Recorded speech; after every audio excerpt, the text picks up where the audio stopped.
Well, hi, and thanks for stopping by the Pellets and Pistons Airgun channel. Today is part one in a video series that we're going to begin as we customize this wonderful HW Model 95 air rifle. Now, by customize, what I'm referring to is that we're going to go ahead and give it a tune with an ARH tune kit. Now, this is their Hornet kit designed for this rifle specifically. It incorporates a new spring guide, and a new top hat. And, the kit also comes with a little container of grease that you'll need in order to reassemble the rifle with the proper lubrication. The other thing that we're going to do with this rifle is install this beautiful custom left-handed semi-inletted pre-shaped stock. Now, a good friend of mine, and Mark, you know who you are, he donated this stock to the channel in hopes that we would do a video series as we went ahead and completed this rifle with the new stock. So I want to thank you so much, Mark. I'm still humbled by this wonderful gift that you donated to the channel. So today what we're going to have to do is we're going to have to remove a little bit of material at the very forward end of the stock. If you notice, and I'll show you a picture, the end of the stock is closed, which means that there's no way you're going to be able to cock this rifle. The rifle barrel has to be able to pass through the stock at the forward end in order to complete its arc. So that we need to remove that. Now, what happens, the reason that's there is for shipping purposes. If that wood was not there, it would be very easy to compress this in a situation where there was a lot of weight on the package, and that would risk damaging the stock by splitting here because the wood would be allowed to flex. So they leave that little piece in there so that can't happen. So at any rate, we're going to take that out today, and then we're going to dry fit the action into the stock and make sure that the inletting is all lined up and ready to go. We'll try running the screws in. We'll try putting the trigger guard into the inlet at the bottom of the stock here. And we're going to just see how everything fits, and if it needs a little work to clean it up so that we can get those parts to drop in and get those screws to line up. So stick around, this ought to be a good one, and I'll meet you at the workbench. And I want to thank you once again for stopping by the Pellets and Pistons Airgun channel.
It doesn't quite fit. It's very tight in the front. It looks like we're going to need to remove a little bit of wood. And what we'll do is we'll use some lamp black. That's what I've always used. Some people use inletting black that you can purchase. I just use a kerosene lantern and use the soot from the lantern in order to coat the metal, and then I'll drop it in the stock and I'll see where those high spots are that need to be removed. But that's for another day. Today we're just getting an idea what needs to be done. So the first thing that will need to be done is the action is going to need to drop into the stock a little better, which means we're going to need to remove some material up in here. I believe is where it's making contact, but we'll figure it out once we use the inletting lamp black. At any rate, we're going to do that, and the trigger guard is a close fit. However, it's not quite going to drop in. It's a little bit tight, which is good because that means we can do the final fitting and make it a nice tight fit. Just a perfect metal to wood contact, but I'm trying to push that in there and it just won't go. So you can see that we have to remove a little bit of material, and then we'll be able to put that trigger guard in. And once we can do that, the action will drop in, and then we can run those screws in and make sure everything lines up. So at any rate, now we know what we need to do. We've got the stock opened up so that we can do our job. And the next series, we'll start inletting that stock a little better so that the action will drop in. Okay, so now we have a game plan. We know what we need to do next, and that is to get this action to drop into the stock a little better than it does right now. Right now it's a little too tight and it doesn't drop in, so we're going to have to relieve some material inside that inletting and get it to drop in. The other thing that we're going to need to do is get that trigger guard to fit inside the trigger guard inlet here on the bottom of the stock.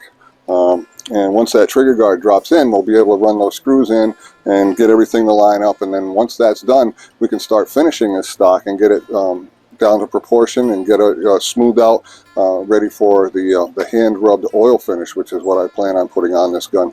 I really enjoy a nice hand rubbed oil finish on a gun stock. It also makes it very easy to repair. If it gets scratched or dinged, you can always just touch up that one spot. And we won't be staining this. We're going to leave it natural walnut because walnut's gorgeous as it is. It doesn't need any stain at all, in my opinion.